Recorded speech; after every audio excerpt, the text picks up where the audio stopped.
Welcome to D6. This is professor Vinod Kumar. ఈరోజు మనం hot టాపిక్లకి వెళ్ళే ముందు మన ఉద్యమ ఛానల్ సబ్స్క్రైబ్ చేయండి, షేర్ చేయండి, లైక్ చేయండి. ఉద్యమానికి వీలైతే ఆర్థికంగా సహకారాన్ని అందించండి.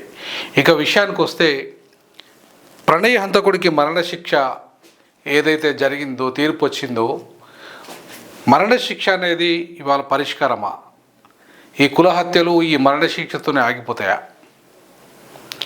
ఇవాళ ఈ సుభాష్ శర్మకు కావచ్చు, మిగతా మారుతిరావు తమ్ముడికి కావచ్చు, మిగతా వాళ్ళకు కావచ్చు, కొంతమందికి యావజ్జీవ కారాగార శిక్ష పడింది, ఈయనకు మరణశిక్ష పడింది. సో అంటే ఇప్పటికీ చాలా కేసులలో ఈవెన్ మరణశిక్ష పడ్డది, యావజ్జీవ కారాగార శిక్ష పడ్డది, అయినా కూడా ఈ కుల పరువు హత్యలు ఆగట్లేదు. ఈ పరువు హత్యలు జరగడానికి కుల వ్యవస్థ కారణం కదా. ఈ కుల వ్యవస్థ రద్దు కాకుండా, కుల వ్యవస్థ నిర్మూలన జరగకుండా ఇవాళ ఇట్లాంటి హత్యలు, పరువు హత్యల పేరు మీద కుల హత్యలు ఆగవు. ఇలా భారతదేశంలో ఈ అంశం కొత్తది కాదు. కొన్ని వేల సంవత్సరాలుగా ఈ కులం పుట్టినప్పటి నుండి ఇది కొనసాగుతూనే ఉంది. ఈ కులం ఉన్నంత వరకు కొనసాగుతూనే ఉంటుంది. సో కాబట్టి మూలాలని మనం ఇవాళ చర్చించకుండా, మూలాలని పరిష్కరించకుండా, కేవలం పెరిఫెరల్గా ఏదో ఈ మారుతిరావు ఒక్కడే చేసినట్టుగా, అంటే ఇది ఒక్కటే హత్య జరిగినట్టుగా, నిన్నగాక మొన్న మాలబంటి కూడా జరిగింది కదా. ఇవాళ ఎవరైనా సరే, అంటే ఇవాళ ఈ మారుతిరావు ప్రణయ్ విషయమే కాదు, అది మాలబంటి అయినా ప్రణయ్ అయినా, గతంలో ఎన్నో అనేక రకాల కారంచేడు కానీ, చుండూరు సంఘటనలు కానీ, వీటన్నిటి వెనుక ఈ కులం తక్కువ అనే ఒక అంశం ఉంది. నేను ఎక్కువ, నువ్వు తక్కువ అనే అంశం ఉంది. ఈ కులం ఉన్నంత వరకు ఇది ఉంటుంది, ఈ కుల వివక్షత ఉంటుంది. ఈ కులం నిర్మూలన జరగకుండా, ఈ వర్ణం నిర్మూలన జరగకుండా ఇది అంతం కాదు. కాబట్టి ఈ వర్ణకుల నిర్మూలనతోనే ఇవాళ ప్రణయ్కి ఆత్మశాంతికి లభిస్తుంది. అంతే తప్ప ఇవాళ ఏవో శిక్షలు వేసినంత మాత్రాన ఇంకొకరు జరగదనేముంది? జరగలేదా? జరగబోవా? మరణశిక్షలు వేసినంత మాత్రాన జరగబోవా? ఈవెన్ ఇక్కడే కాదు, ప్రపంచవ్యాప్తంగా ఈవెన్ అరబ్ కంట్రీస్లలో కూడా మరణశిక్షలు ఉన్నాయి. అయినా కూడా నేరాలు జరగట్లేదా?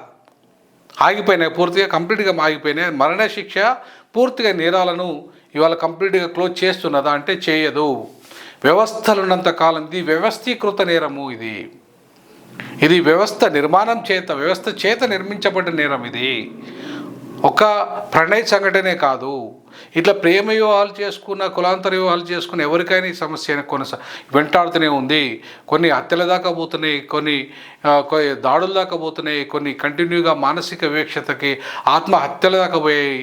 ఇవాళ చాలా చాలా జంటలు ఆత్మహత్యలు చేసుకుంటున్నారు. మరి ఇవాళ కనీసం వాళ్ళని చూసే నాదుడు లేడు, వాళ్ళ గురించి మాట్లాడే నాదుడు లేడు. ఆత్మహత్యలు చేసుకున్న విషయాలనైతే చాలా చులకనగా కూడా చూస్తున్నారు.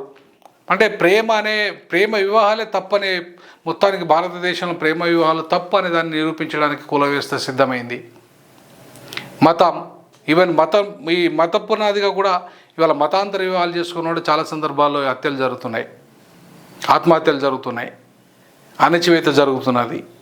కాబట్టి ఇవాళ కులాంతర వివాహాలు అయితే ముఖ్యంగా ఎక్కువ శాతము ఇవాళ హత్యలకు దారితీస్తుంది. కాబట్టి ఈ వర్ణ కుల వ్యవస్థను రద్దు చేయకుండా కేవలము ఈ శిక్షలు వేసినంత మాత్రాన, మరణ శిక్షలు వేసినంత మాత్రాన వాళ్ళకి ఇవాళ కంప్లీట్గా వాళ్ళకి ఆత్మకు శాంతి ఇస్తుందనేది నేను అనుకోను. ప్రణయ్ ఆత్మకు శాంతి లభిస్తుందనైతే నేను అనుకోను. ఎందుకంటే ఇవాళ చాలా ప్రపంచంలో మరణశిక్ష అనేది చాలా అంశాల మీద మనం ఇలా ఇట్లాంటి హత్యలు చేసిన వాళ్ళకి మరణశిక్షలు వేశారు, కానీ హత్యలు ఎక్కడ జరుగుతూనే ఉంటున్నాయి. ఇది ఒకటి, అంటే ఇది కుల హత్యలు కావచ్చు, రకరకాల హత్యలు జరుగుతున్నాయి, ఇంకా రకరకాల నేరాలు జరుగుతున్నాయి, రకరకాల హింస జరుగుతుంది. ఇవాళ వ్యవస్థీకృతమైన నేరాలు తగ్గకుండా, ఇవాళ వ్యవస్థ అనేది కులం నిర్మూలన జరగకుండా, వర్ణం ఆధారంగా ఏర్పడ్డ వర్ణం కానీ కులం కానీ ఇవి నిర్మూలన జరగకుండా ఈ దేశంలో సమసమాజం ఏర్పడదు. ఇవాళ వర్ణము కులం కారణంగానే ఈ దేశంలో అనేక సమస్యలు, అనేక అంతరాలు, అది సామాజిక అంతరాలు కావచ్చు, ఆర్థిక అంతరాలు కావచ్చు, రాజకీయ అంతరాలు కావచ్చు, సాంస్కృతిక విభేదాలు కావచ్చు, మతపరమైన విభేదాలు కావచ్చు. ఇవాళ అన్ని రకాల వివక్షతకు ప్రధాన కారణం ఏంటంటే వర్ణ కుల వివక్షత కీలకము. సో ఈ కీలకమైన అంశాన్ని చర్చించకుండా, దాని గురించి మాట్లాడకుండా, దాని నిర్మూలన గురించి కొట్లాడకుండా, కేవలము శిక్ష పడినంత మాత్రాన, ఇవాళ ఉరిశిక్ష వేసినంత మాత్రాన ఈ సమస్యకు పరిష్కారం లభించదు. ఒక సుభాష్ శర్మ చచ్చిపోతే మరొక సుభాష్ వర్మ వస్తాడు, ఇంకొక సుభాష్ వస్తాడు, లేకపోతే ఇంకొక శాంతయ్య వస్తాడు, ఇంకొక ప్రతి కులంలో కూడా ఇవాళ ఈ సమస్య ఉంది. ఈవెన్ మాలమాదిగల మధ్య కూడా సమస్య ఉంది. సో అంటరాని కులాల మధ్యలో కూడా ఈ సమస్య ఉంది. కేవలం అగ్రవర్ణాలు దళితుల మధ్యలే కాదు, అంటరాని కులాల మధ్య కూడా కులాంతర వివాహాలు ఇవాళ నిషేధించబడ్డాయి. అసలు కులం పునాదుల మీద ఒక నీతిని కానీ ఒక జాతిని కానీ నిర్మించలేమన్నది వాస్తవము. బాబాసాహెబ్ అంబేద్కర్ చెప్పింది 100కు 200% వాస్తవము. కాబట్టి ఇవాళ ఈ కులం సంఘాలు పెట్టుకొని కుల ఉద్యమాలు చేస్తూ ఈ కులాల పేరు మీద దందాలు నడుపుతున్న వాళ్ళు కూడా ఇవాళ గమనించాల్సింది, ఇవాళ ఇట్లాంటి హత్యలు జరుగుతున్నప్పుడు, ఇట్లాంటి దుర్మార్గాలు జరుగుతున్నప్పుడు, ఒక కారంచేడు, ఒక చుండూరు, ఒక పదిరికుప్పము, ఒక లక్ష్మీపేట, ఇట్లాంటివన్నీ కూడా ఆంధ్రలో జరుగుతున్నప్పుడు వీటన్నిటికీ కారణం ఏంటిది అంటే, మూలాలు ఎక్కడ ఉన్నాయంటే ఈ వర్ణము కుల వ్యవస్థలో ఉన్నాయి. సో కాబట్టి ఈ మూలాలను నిర్మూలించకుండా ఏదైతే ఈ సివిలైజ్డ్ సొసైటీ మారుతుందని మనం అనుకోవడానికి లేదు. కాబట్టి నిజంగా పార్లమెంటు మెంబర్లకు చిత్తశుద్ధి ఉంటే ఇట్లాంటి అంశాలను పార్లమెంట్లో చర్చించాలి. రాజకీయ పార్టీలకు చిత్తశుద్ధి ఉంటే ఇట్లాంటి అంశాలను రాజకీయ పార్టీల ఎజెండాలో పెట్టుకోవాలా. కానీ ఈ దేశంలో ఉన్న ఏ ఒక్క రాజకీయ పార్టీకి వీటి పట్ల చిత్తశుద్ధి లేదు. వ్యవస్థీకృత నేరాల పట్ల చిత్తశుద్ధి లేదు, వాటి నిర్మూలన పట్ల చిత్తశుద్ధి లేదు. కాబట్టి ఇవాళ అవినీతి జాడ్యము రోజు రోజుకు పెరుగుతుంది, అలాగే వరకట్న జాడ్యం పెరుగుతుంది. అలాగంటే అనేక రకాల వ్యవస్థీకృత నేరాలన్నిటికీ కూడా ఇవాళ కేవలము చట్టాలు చేసినంత మాత్రాన నిర్మూలన జరిగే వ్యవస్థ మొత్తం మైండ్ సెట్ కూడా మారాలి. ఇప్పుడు ఒక సమాజం ఇప్పుడు మొత్తం కుటుంబాలు నాశనం అవ్వడం ఎందుకు? వాళ్ళ ప్రేమను అంగీకరిస్తే వాళ్ళు బతికేటోళ్ళు కదా. ప్రణయ్ బతికితే ఇవాళ వీళ్ళంతా చనిపోయేటోళ్ళు కాదు కదా. మారుతిరావు ఆత్మహత్య చేసుకుంటాడు కాదు, వీళ్ళకి ఉరి శిక్షలు పడేది కాదు కదా, యావజ్జీవ కారాగార శిక్షలు పడేది కాదు కదా.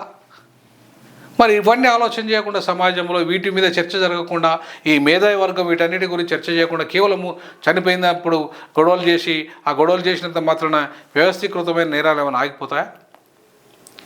తీర్పులు ఇచ్చినంత మాత్రాన వ్యవస్థీకృత నేరాలు ఆగిపోతాయా? సో వ్యవస్థీకృత నేరాలను ఆగడానికి వ్యవస్థీకృతమైన ఇవాళ కాన్షియస్నెస్ రావాలి. ముందు ఒక చట్టం రావాలి, వర్ణకుల నిర్మూలన చట్టం. ఆ చట్టాన్ని పకడ్బందీగా అమలు చేయాలి. అమలు చేయడానికి ఎక్కడ కూడా ఈ కులం, ఈ మతం, ఈ పునాదిగా ఈ వ్యవస్థీకృత నేరాలకు పాల్పడే వ్యక్తుల మీద కఠిన చర్యలు కూడా తీసుకోవాలి. సో దానికంటే ముందు వీటి నిర్మూలన కార్యక్రమాలకి పెద్ద ఎత్తున ఎట్లయితే పోలియో నిర్మూలన కార్యక్రమం చేపడుతున్నామో, ఎట్లయితే ఏదైతే మనం కరోనా నిర్మూలన కార్యక్రమాలు చేపడుతున్నామో, ఎయిడ్స్ నిర్మూలన కార్యక్రమాలు చేస్తున్నామో, కుల నిర్మూలన కూడా అంత భయంకరందే. కాబట్టి దానికి కూడా ఆ స్థాయిలో ఒక నిర్మూలన కార్యక్రమాన్ని పెద్ద ఎత్తున ఇవాళ చేయాల్సిన అవసరం ఉంది కేంద్ర రాష్ట్ర ప్రభుత్వాలు. దానికి సివిల్ సొసైటీ కూడా, పౌర సమాజం కూడా స్పందించాల్సిన అవసరం ఉంది. పౌర సమాజం కూడా ఆ వైపు ఉద్యమాలు చేస్తూ తప్పకుండా ఆ రకంగా ముందుకెళ్తే తప్ప ఈ సమస్యకు పరిష్కారం లేదు. కేవలము ప్రణయ్ హంతకులకు మరణశిక్ష వేసినంత మాత్రాన, నరికి చంపిన సుభాష్ శర్మకు ఉరిశిక్ష వేసినంత మాత్రాన ఈ సమస్యకు పరిష్కారం లేదు. ఈ సమస్యకు పరిష్కారము కేవలము వ్యవస్థీకృత నేరాలను అంతం చేయడానికి చట్టం రావాలి. ముఖ్యంగా వర్ణకుల నిర్మూలన చట్టం అనేది దేశంలో రావాల్సిన అవసరం ఉంది. దీని మీద మీ అభిప్రాయాలను పంచుకోండి. దయచేసి ఊరికే వదిలిపెట్టకండి. చర్చ రావాలి. చర్చను D6 ఓపెన్ చేసింది. మీరు కూడా ఈ చర్చలో పాల్గొండి, కామెంట్ చేయండి, తప్పకుండా షేర్ చేయండి అని చెప్పేసి నేను విజ్ఞప్తి చేస్తూ ఉన్నాను. జై భీమ్, జై పూలే, జై పెరియార్.